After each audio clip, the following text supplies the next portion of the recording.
Our first key term for this unit is absolute monarchy. This is a government where a king or queen rules over an entire nation with unrestricted power. An example of this is France under the rule of Louis XIV.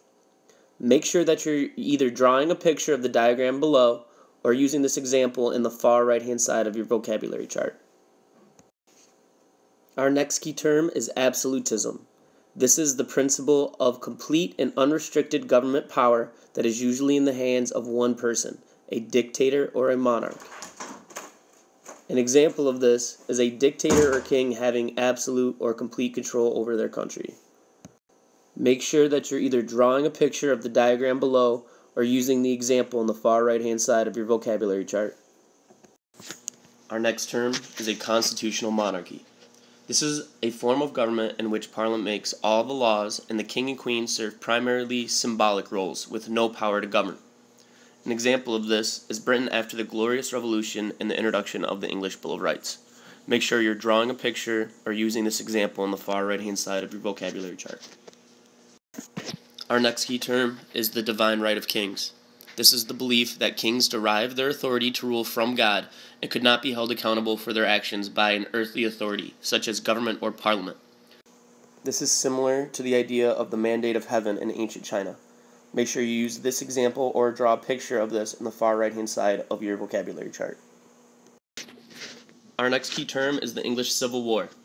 This is a series of armed conflicts between the parliamentarians and the royalists over the government in England. A civil war is a war between citizens of the same country. In this case, who should be running the English government? Make sure you use this example or draw a picture in the far right-hand side of your vocabulary chart. Our next key term is the Enlightenment. This is a term used to describe a philosophical, intellectual, and cultural movement of the 17th and 18th centuries. The Enlightenment was a time period when people started to question the power and the role of the king in their government.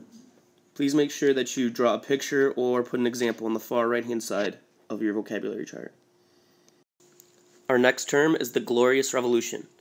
This occurred when King James II of England was removed from power and replaced by his daughter Mary and her husband William as the monarchs.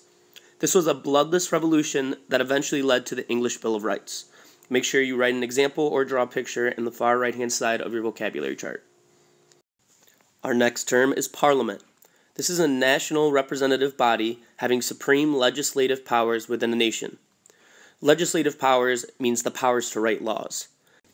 This is similar to Congress in the United States, where we have the Senate and the House of Representatives to write laws. Please make sure that you're using this example or drawing a picture of this in the far right-hand side of your vocabulary chart. Our last key term is philosopher. I want you to add this term to the very bottom of your vocabulary chart. A philosopher is a person who offers views or theories on difficult life questions. There are 3 examples of Enlightenment philosophers shown below, and we'll discuss each of them in more detail in the next video.